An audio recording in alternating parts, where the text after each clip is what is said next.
In early 1968, United States Marines fought the North Vietnamese Army in one of the most bitterly contested battles of the Vietnam War.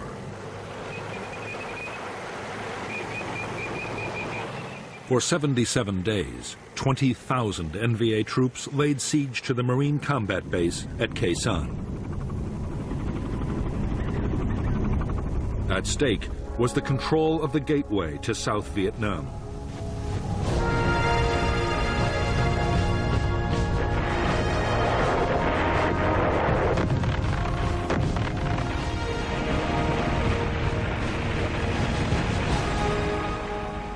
The siege of Khe Sanh was the longest single battle of the Vietnam War. It was also one of the most violent.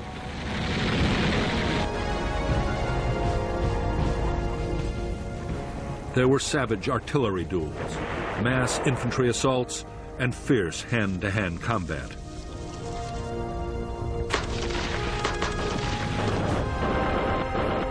Khe Sanh also saw the most concentrated tactical bombing campaign in history, as the Americans used massed air power to try and break the siege.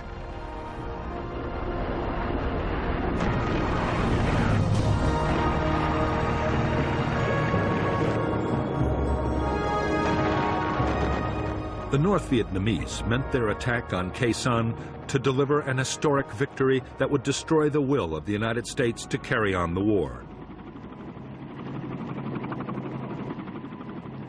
In fact, in spite of immense sacrifice, the North Vietnamese army would fail.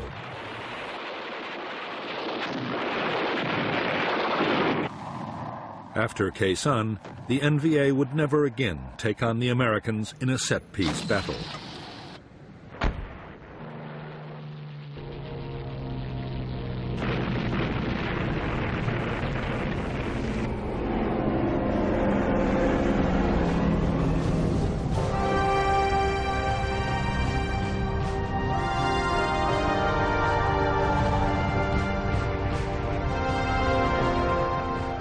In March 1965, 3,500 U.S. Marines had been the first American combat troops sent to South Vietnam. Their orders were to defend an air base at Da Nang, but their mission didn't stay defensive for long.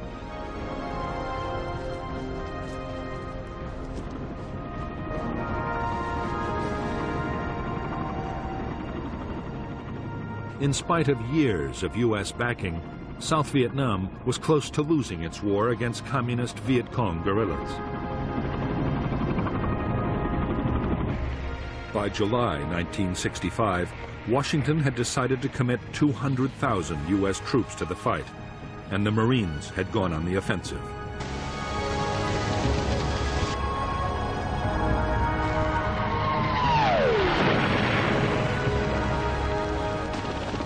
American commanders saw their role as taking on the Viet Cong's big units, the battalions and regiments.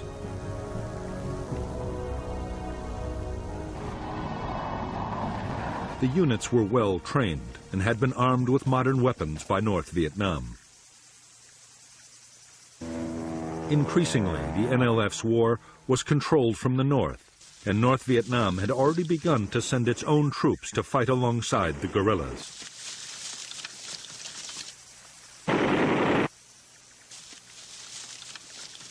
The first big battle between the Americans and the Viet Cong was in August 1965. In Operation Starlight, the Marines smashed a Viet Cong regiment. In November, in the Ia Valley, the 1st Air Cavalry Division battled nearly 6,000 North Vietnamese Army troops. According to General Westmoreland, the Americans killed more than 1,200 in a storm of heavy fire.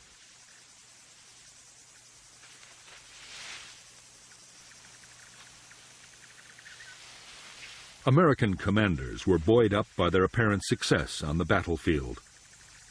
More such victories would quickly force the Viet Cong to give up their campaign.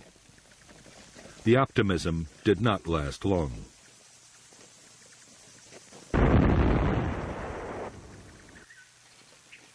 By the close of 1965, the Americans were finding it impossible to make the Viet Cong fight pitched battles. Meantime, U.S. casualties were rising fast from ambushes, booby traps, and surprise attacks.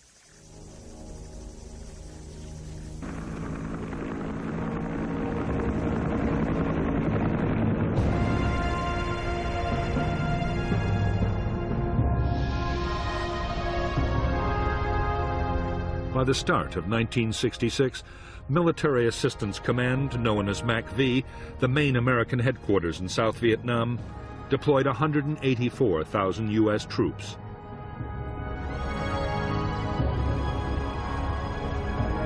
Army units were concentrated in the Saigon area, in a strip along the central coast, and in the central highlands.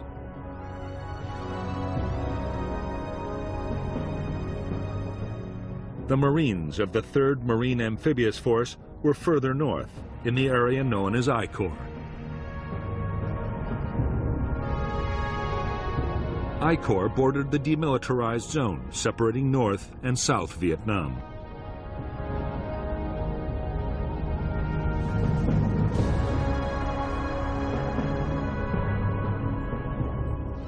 The Marines now had 3 main bases in I Corps, at Da Nang, Chu Lai, and Phu Bai, while the South Vietnamese Army had headquarters at Hue and Quang Nai.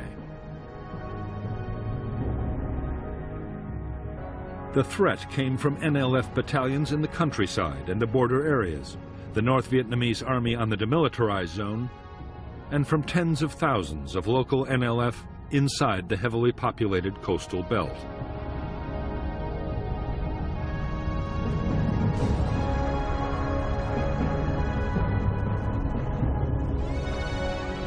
To the NLF, the coastal villages were a priceless asset. They produced vast quantities of rice which could feed the big guerrilla units in the remote interior.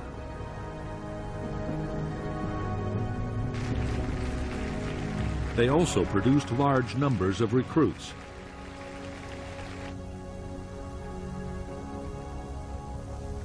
Over the years, the NLF had gained control of thousands of villages. They had created their own local administration and village guerrilla forces.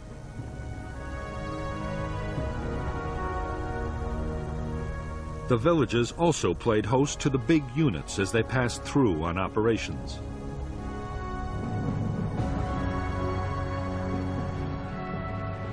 All the areas in which the American Marines had built their bases were surrounded by NLF-controlled villages. Marine sweeps through the settlements rarely managed to find them.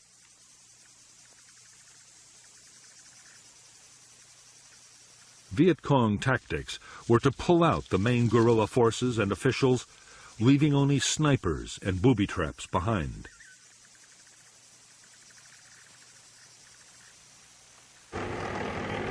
After the Marines had moved on, the fighters would quickly return.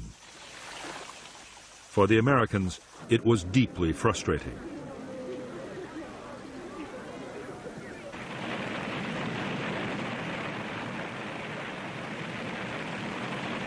The Marines were forced to think again about how they could fight this new and unsettling kind of war.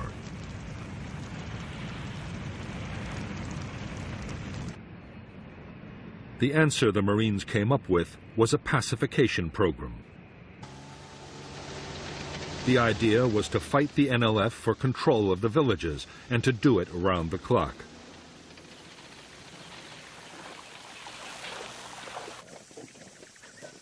Squad and company-sized units patrolled vigorously and mounted constant ambushes.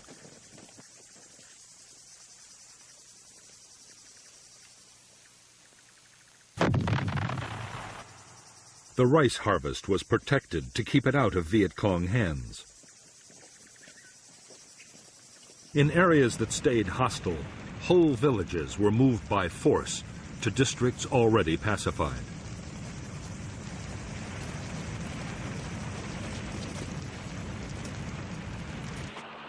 The Marines' aggressive military tactics were combined with persuasion. In civic action projects, widely known as the Hearts and Minds program, villagers were given medical aid and help with economic development. The Marines claimed the policy was highly successful and helped bring more than 1 million people under government control. However, in reality, it was just an illusion, and the NLF still managed to infiltrate these areas, which continued to abound with sympathizers.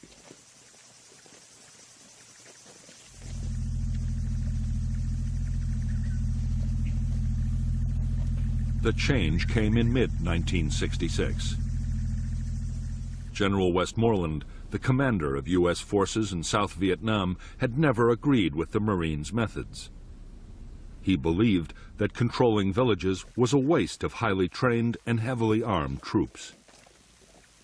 Westmoreland argued that the Marines should instead be used to pursue the enemy's big units in the remote interior.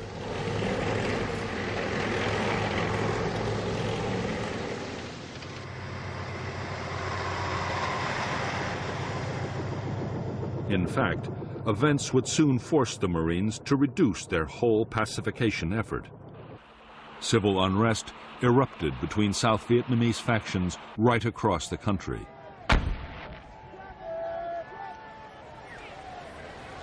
The North saw its opportunity and assembled thousands of troops poised to cross into the South. It was a threat the Marines could not ignore.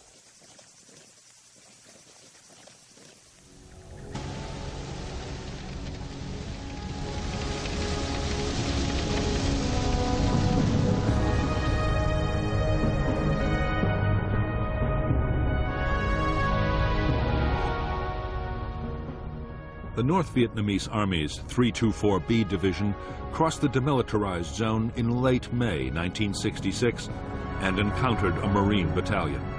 The NVA held their ground, and the largest battle of the war to date broke out near Dong Ha. General Walt moved most of the 3rd Marine Division north, 5,000 men in 5 battalions.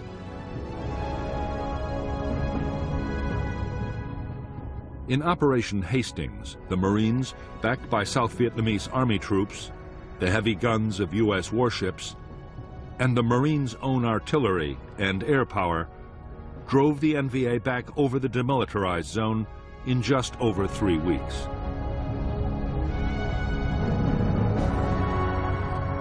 Because the Marines were forbidden to cross the Demilitarized Zone into North Vietnam, the 324B Division, along with elements of 2 more divisions, were able to regroup and return to the south almost at once. The Marines were forced to mount Operation Prairie, which tied up 11 battalions, nearly 10,000 troops, for a full 10 months.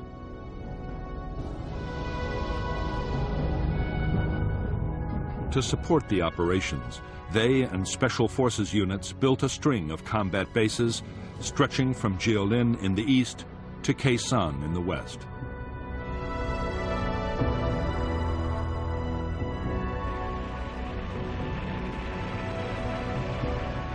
Casualties on both sides were heavy in Operations Hastings and Prairie. Although over 300 Americans were dead and nearly 1,500 wounded, it was a victory for the Americans.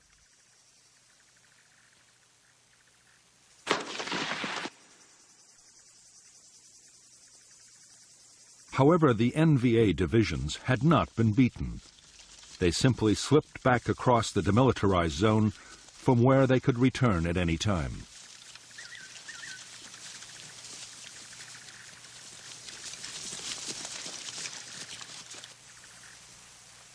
The Marines now had little choice but to keep strong forces in the area.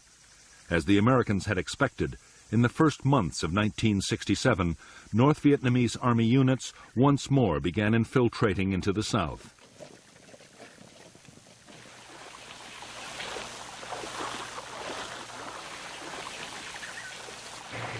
The Marine reaction was to mount big operations to find them and cut them off.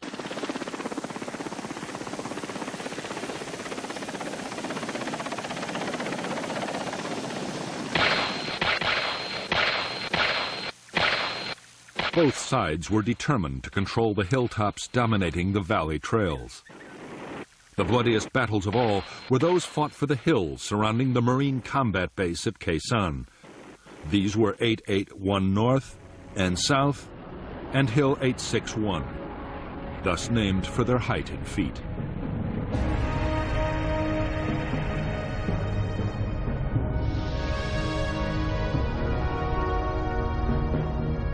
American bases below the Demilitarized Zone were strung out along Route 1 and Route 9.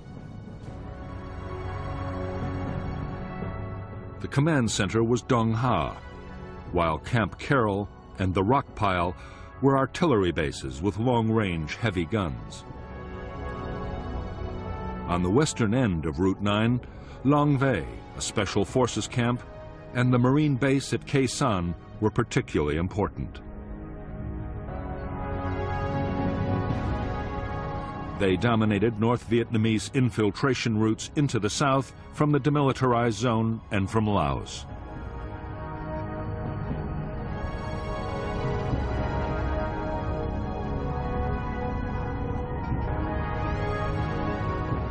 Khe Sanh Combat Base sat astride the valley of the Rao Quan River, with Dong Tri Mountain to the north and a series of smaller, numbered hills to the northwest.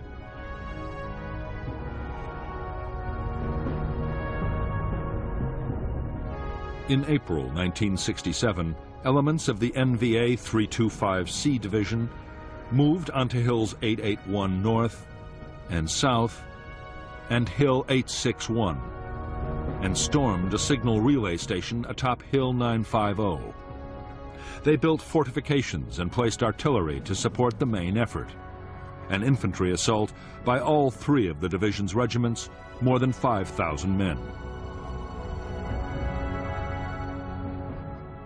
The base at Khe Sanh had been defended by only a single company of Marines. But now, American strength was raised to 2 battalions with more artillery. By May 5th, after violent battles, the Marines had seized all 3 key hills. The battered North Vietnamese division pulled back over the Demilitarized Zone and across the Laotian border.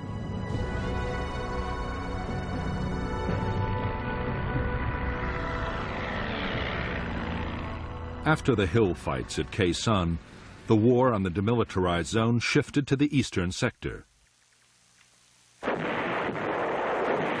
North Vietnamese artillery, hidden inside the zone, hammered Marine bases, causing heavy casualties.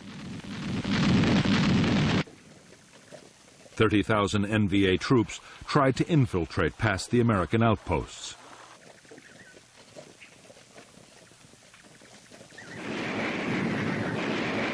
In July 1967, there was heavy fighting near Con Thien, killing 1,300 NVA troops.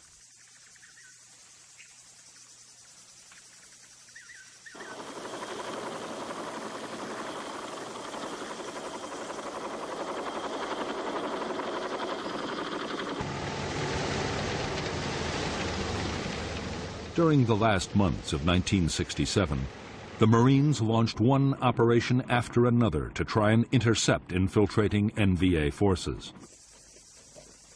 It was no easy task. The terrain was rough. There were never enough helicopters, and poor weather often shut down air operations. Meanwhile, powerful NVA units were once again massing in the hills and forests around the Khe Sanh combat base.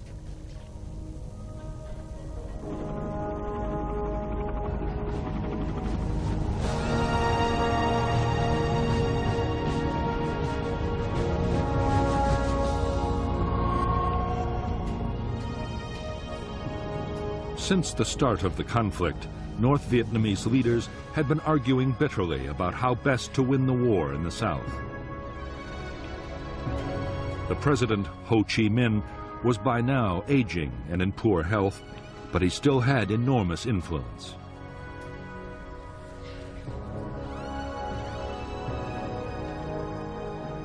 Ho was revered by millions of Vietnamese, North and South, and any big decisions had to be approved by him.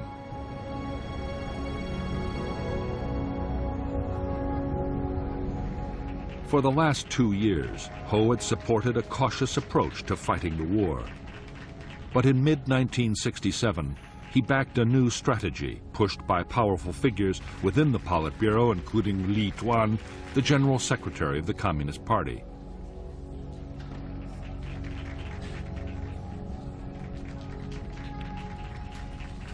The plan was to mount an all-out offensive against the cities and towns of the South.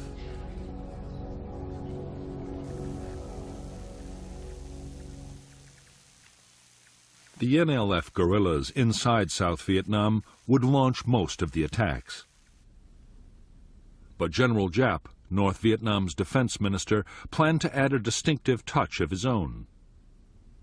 He meant to pit North Vietnamese army troops directly against the Americans at Khe Sanh in a major set-piece battle.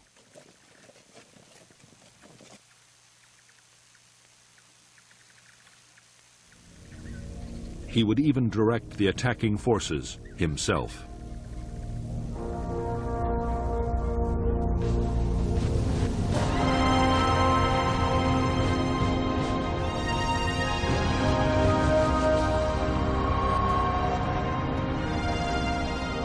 Throughout 1967, the U.S. President Lyndon Johnson had been under pressure from his military advisors to intensify the war in Vietnam.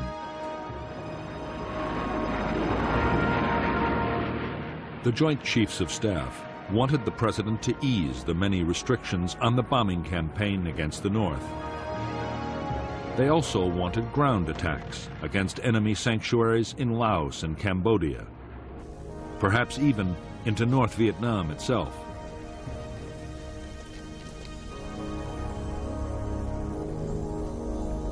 Without such measures, they could see no prospect of victory soon.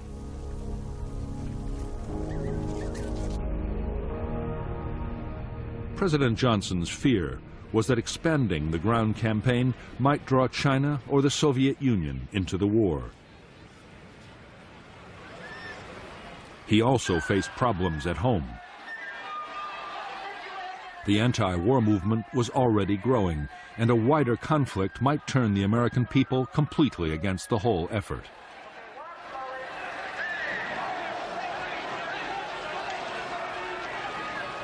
The last thing the president wanted to hear was that the communists were preparing for a major offensive.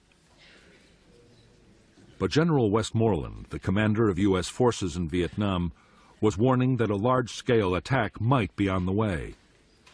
Westmoreland believed that the North Vietnamese army was preparing a big push into the south, and that its first target might be the Marine combat base at Khe Sanh.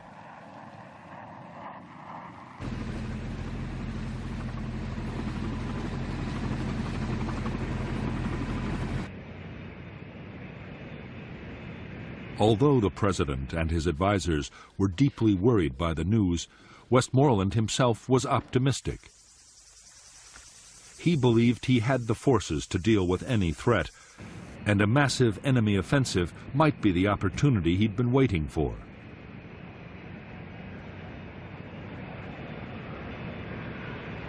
If the North Vietnamese army came out into the open to fight pitched battles, there was a real chance of a decisive American victory.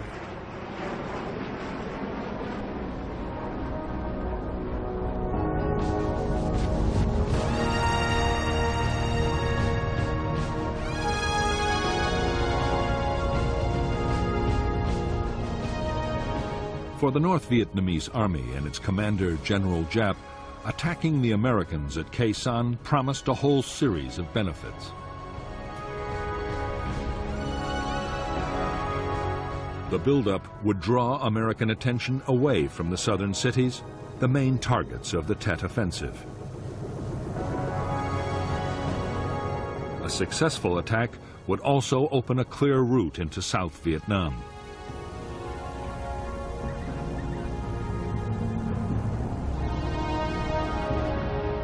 A victory at Khe Sanh might also bring another, even more valuable prize: The U.S. Marines defending the base were an elite force, and crushing them might damage American morale beyond repair. In 1954, 13 years previously, General Giap had inflicted just such a defeat on French colonial forces at Dien Bien Phu.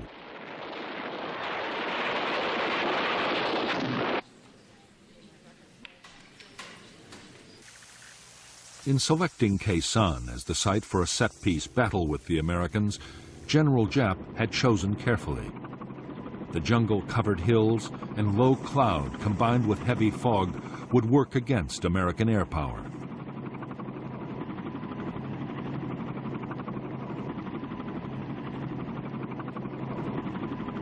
And while his own troops were close to supplies and reinforcements, the Americans could be cut off from any outside help.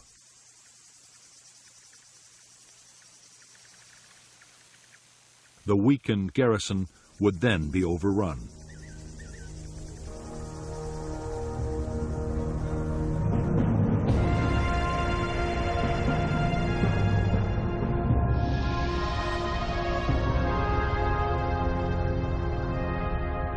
From March 1967, the Americans had succeeded in sending heavily armed convoys down Route 9 to Khe Sanh.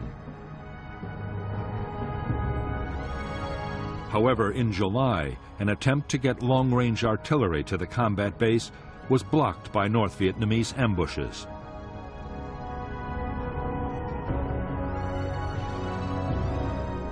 Soon, the NVA had closed the road completely, and the first phase of the campaign against Khe Sanh was completed.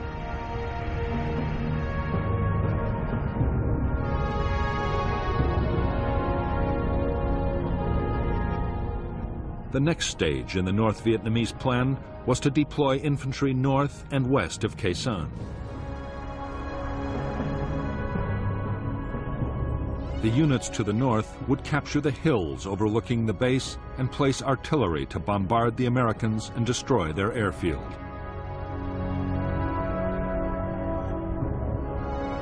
They would also mount ground attacks to create a diversion. The western units would capture Long Vei Special Forces Camp and Khe Sanh Village, and then mount a massive assault to take the Marine combat base from the south.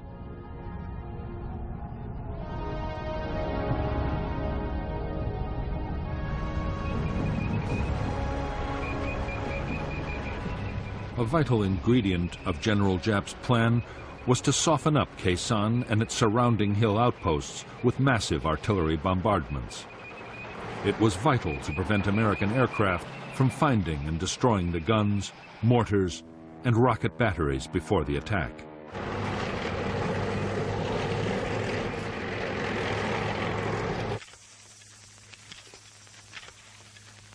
The troops made enormous efforts to protect the artillery by hiding it in caves or specially dug pits.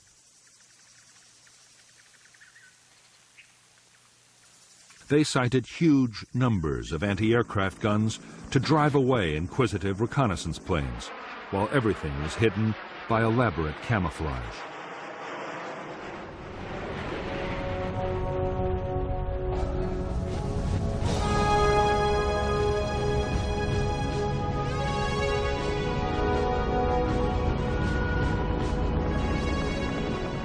From the start of the war in Vietnam, U.S. military commanders had believed that the best form of defense was to attack in strength.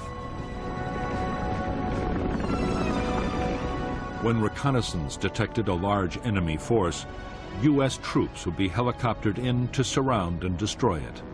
Although they often flew straight into an ambush, in the main the strategy worked.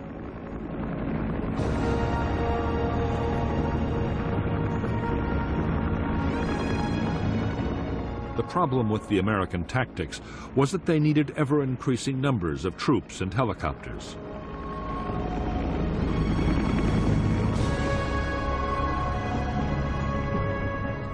In Washington, Robert McNamara, the Secretary of Defense, worried that the constant demand for more men would eventually destroy public support for the war. Throughout 1967, McNamara had pushed for a strategy that would reduce the need for manpower. One proposal in particular McNamara adopted enthusiastically. The idea was to clear a line along the Demilitarized Zone and build an electronic barrier to stop enemy infiltration from north to south. The plan, called the Strong Point Obstacle System, was expected to cost $1 billion. To U.S. troops on the ground, it made no sense. They christened it McNamara's Line.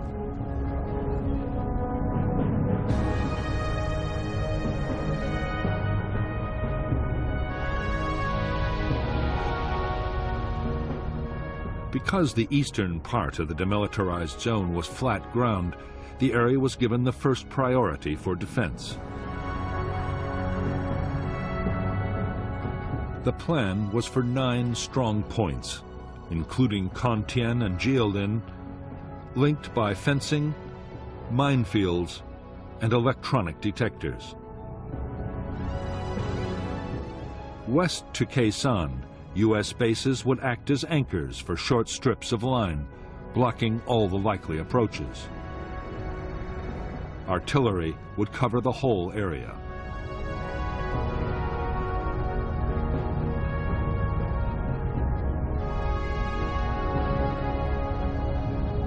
By the end of 1967, the eastern part of the Strong Point Obstacle System was almost complete.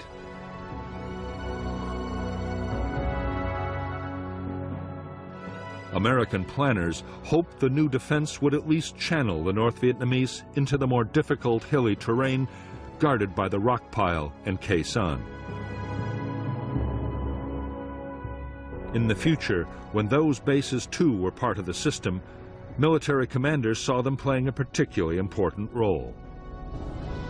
If full-scale ground operations were ever launched into Laos, the barrier would protect the Americans from flank attacks.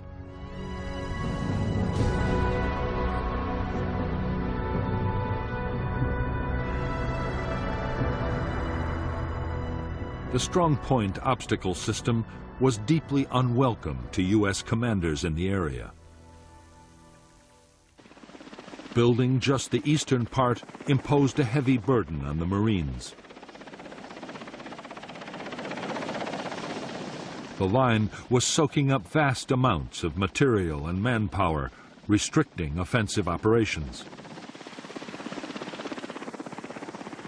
Worst of all, the construction work and the transport supplying it were sitting targets for North Vietnamese gunners.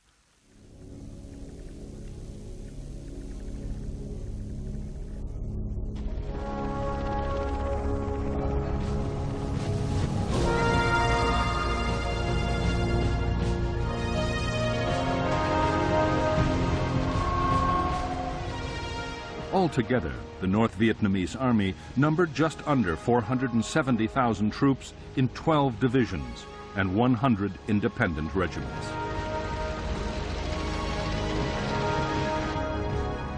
There was also a small navy for coastal patrol and an air force to defend against American bombing raids, together with an air defense missile force.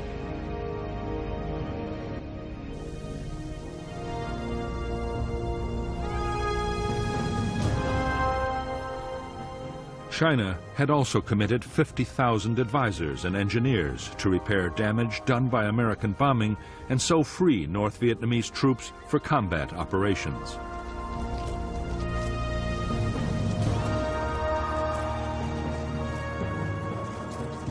By now, the NVA had taken over all military activity in the northernmost parts of South Vietnam, and 102,000 NVA troops were available to fight in the south. All the same, the planned Tet Offensive was not meant to depend heavily on the Northern Army.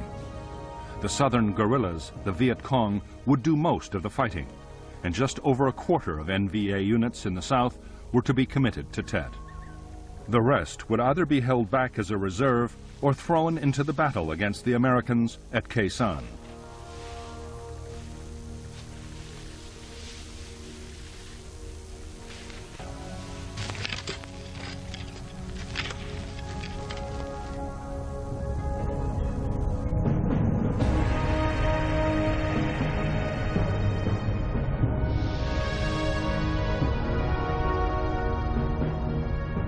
By the start of 1968, the North Vietnamese Army had more than 40,000 men positioned near the border with South Vietnam.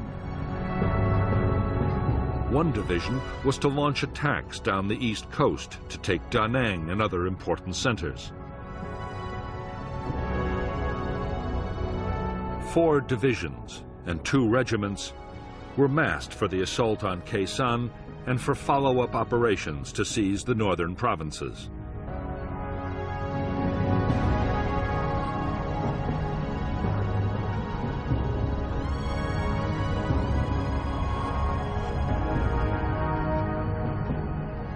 North of Khe Sanh was the 325C Division, with 3 regiments and a battalion. The elite 304th Division was south of the base. The besieging forces were supported by 3 artillery formations and anti-aircraft units, while a regiment handled resupply from the north.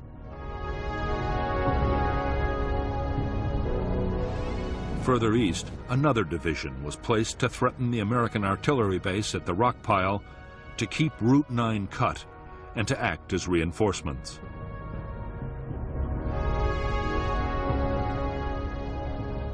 A small number of tanks were also positioned west of Lang Vây.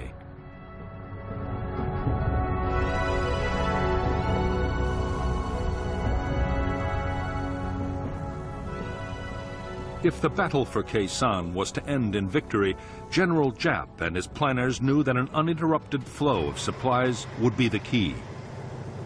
The experience in 1954 of fighting the French at Dien Bien Phu had taught him the value of ensuring continuous supply long before the final storming of the enemy base.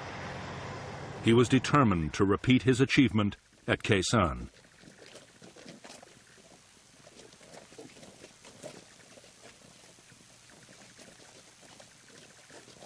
To get ammunition, food, and materials to the forces attacking Khe Sanh, Giap ordered the building of 2 new roads.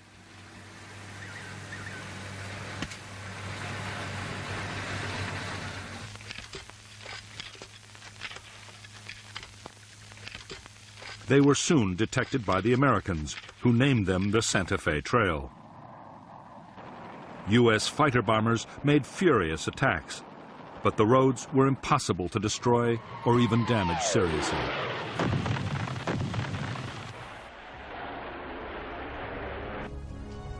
The Santa Fe Trail was heavily camouflaged and fully equipped with bunkers, storage depots, and way stations. The roads were protected by heavy anti-aircraft cover. Already, supplies have been built up near Khe Sanh for between 60 and 90 days of sustained combat.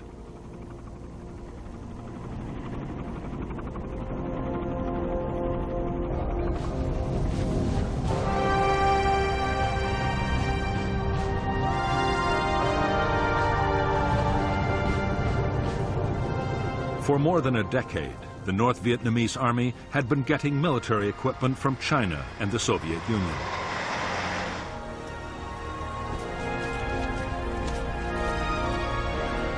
The best NVA divisions were extremely well armed.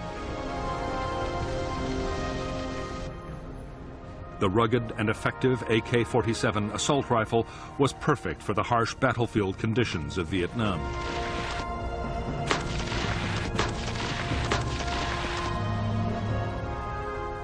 Infantry units had large numbers of machine guns and RPG-7 anti-tank grenade launchers.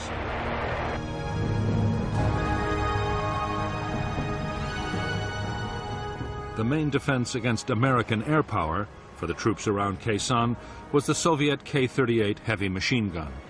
Near special installations, the NVA anti-aircraft units were armed with 37mm anti-aircraft cannons, a menace even to the fastest American jets.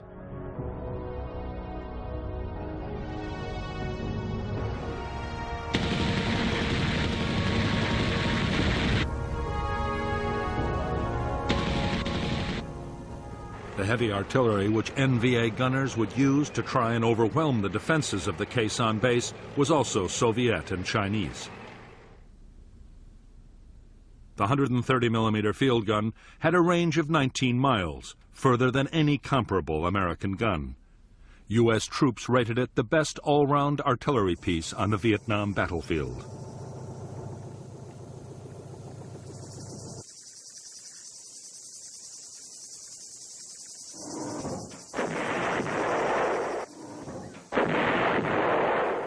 The guns would be reinforced by huge numbers of rockets and heavy mortars.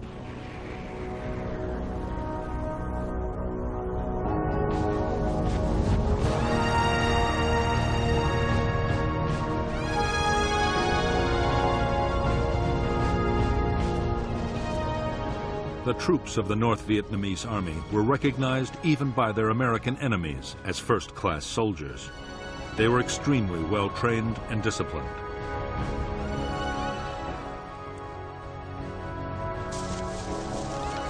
They were skilled in tactics, and their morale and determination often seemed to the Americans to border on the fanatical.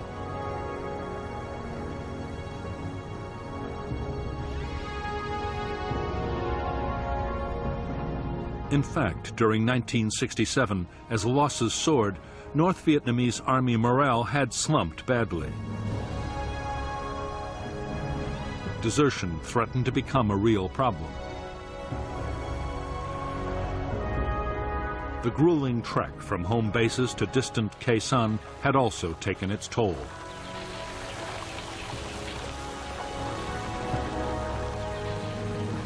American bombing was a constant danger, and diseases, particularly malaria, were rife. Most of the NVA soldiers who were massing to attack Khe Sanh were from the coastal lowlands of North Vietnam and found life a misery in the sodden, insect-infested jungles, as did their enemy.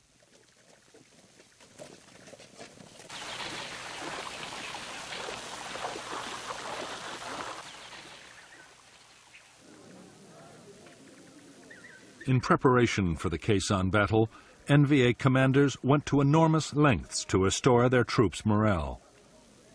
Cultural groups were sent on the long and arduous journey to the front to entertain the troops.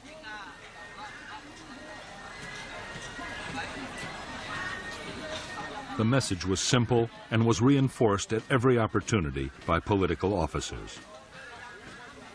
The coming campaign would deliver the victory they had hoped for so many years.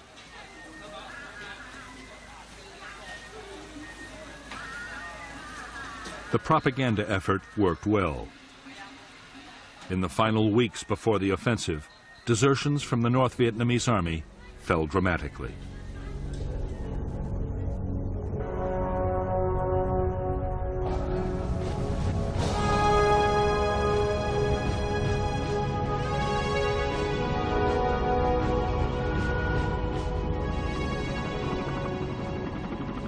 In late 1967, 73,000 of the almost 500,000 American troops in South Vietnam were United States Marines.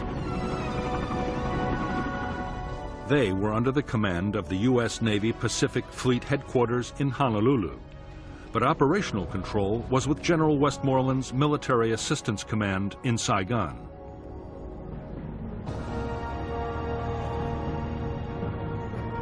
From the start, the independent status of the Marines had led to friction. Often they were accused by the Army and the Air Force of fighting their own private war.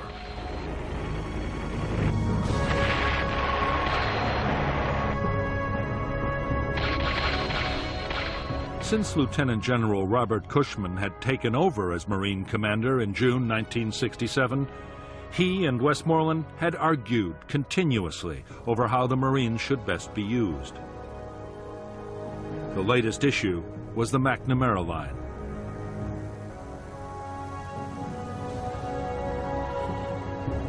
The idea was strongly opposed by the Marines, but Westmoreland had become a strong supporter.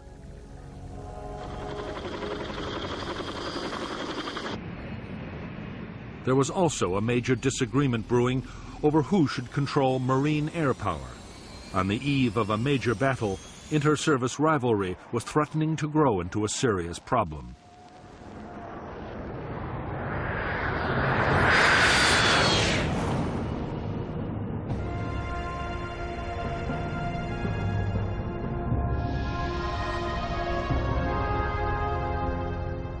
all American units in I Corps were commanded by the 3rd Marine Amphibious Force with its headquarters at Da Nang. The force controlled the 1st and 3rd Marine Divisions and elements of the 5th, along with the 23rd Army Division, 2 Army brigades, and a squadron of armored cavalry. The South Vietnamese Army deployed 2 divisions and an infantry regiment in I Corps, and there was also a brigade of Korean Marines.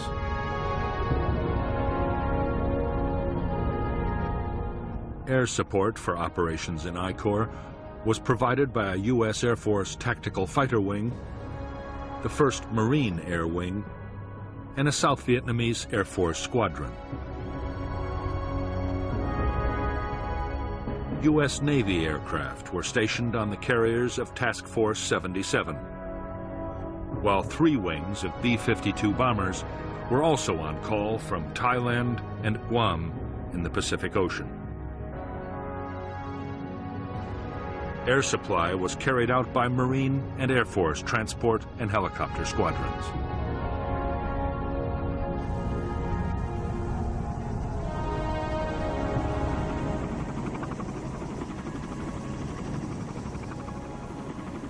As more than 100,000 men, half of all U.S. combat units in South Vietnam, had been concentrated in I Corps, the supply system had been strained to the limit.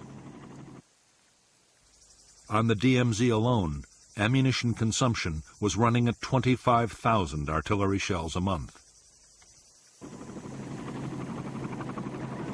The Marine supply lines stretched from the United States to Okinawa in the Pacific and on into Vietnam.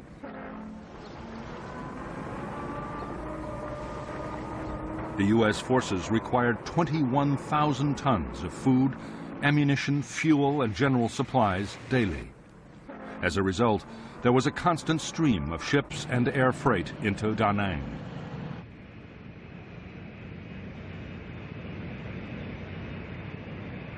Getting the supplies to where they were needed was a massive job.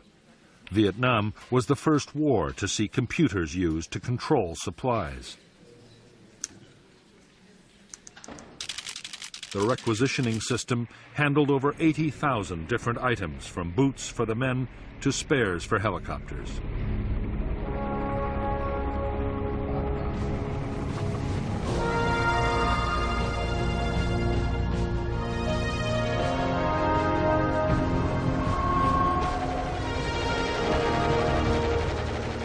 Just like their North Vietnamese enemies, the Marine infantry would depend in the coming battles on supporting firepower. They had large numbers of medium and heavy mortars.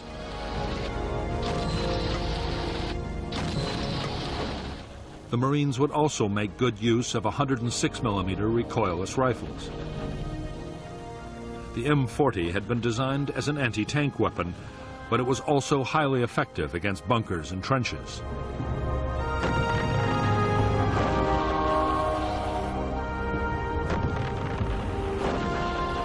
Marine bases always had their own standard 105mm artillery pieces. The guns had a range of 7 miles.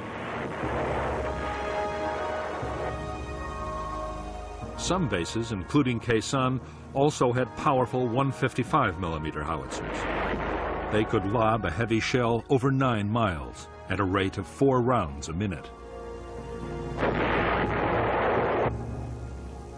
The base could also call in supporting fire from the Army's huge 175mm self-propelled guns. These weapons could fire a 170-pound shell 23 miles, just enough to reach the Khe Sanh area from the rock pile or Camp Carroll.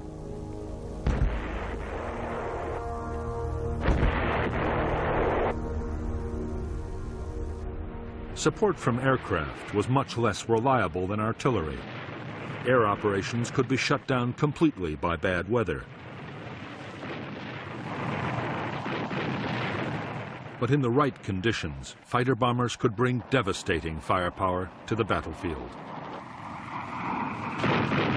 A-4 Skyhawks, operating from carriers in the Tonkin Gulf or from marine airfields, could be over the Khe Sanh area in less than 30 minutes with 1.5 tons of bombs.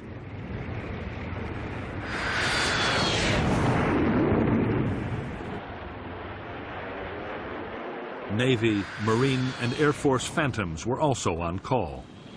Although designed as an interceptor, the F-4 was a powerful bomber.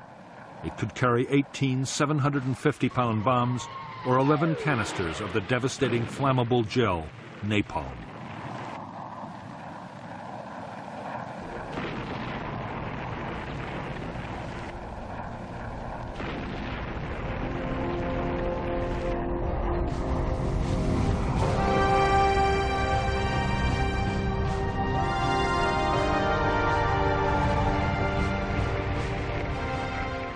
As an elite formation which could attract recruits of the highest quality, the United States Marines had for years been an all-volunteer force. Vietnam had forced a change.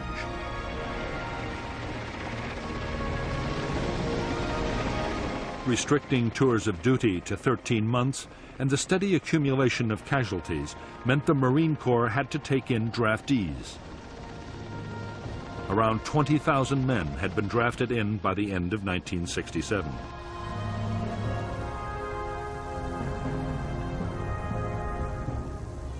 Basic training had been cut too, down from 12 to 8 weeks. There was also a severe shortage of skilled personnel, particularly helicopter pilots. In spite of the sometimes appalling conditions of cold, wet and dirt in which the Marines in Vietnam had to live and fight, their morale had stood up well. Marine discipline and the sense of being part of an elite helped. So did the knowledge that support from artillery, helicopter gunships, or strike aircraft was not far away.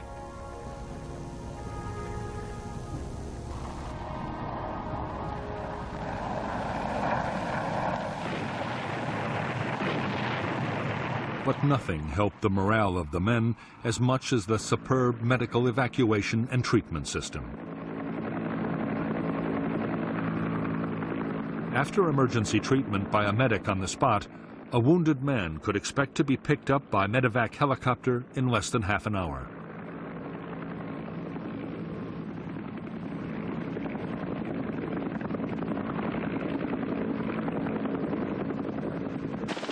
The crews of evacuation helicopters were among the most admired troops serving in Vietnam.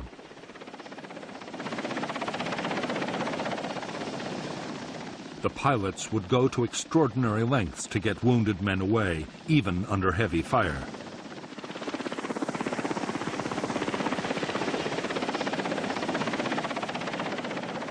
In I Corps, evacuation was to one of 3 field hospitals or to the main hospital at Da Nang.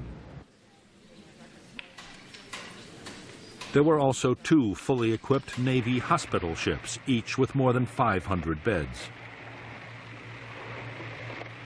So effective was the Marine medevac system that 99% of evacuated Marines survived their wounds.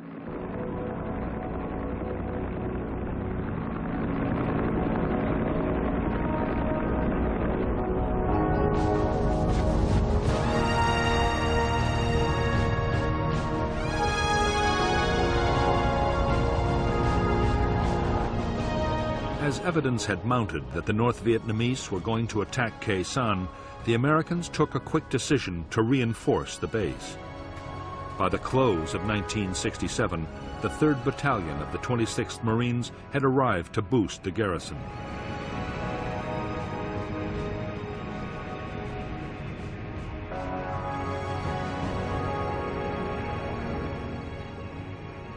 New bunkers, quarters, and perimeter defenses had to be built fast. Building materials that were meant for the McNamara Line were quickly diverted to Khe Sanh. Only days after the new Marine unit had arrived at Khe Sanh, it launched a major search and destroy operation towards the border with Laos. The Marines discovered North Vietnamese weapons caches and fresh trails. but not a single enemy soldier opened fire.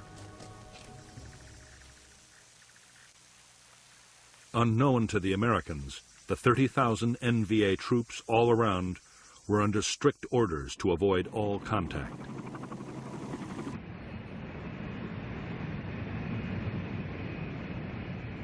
Christmas 1967 came and went on the Demilitarized Zone, but the North Vietnamese stayed uncannily quiet.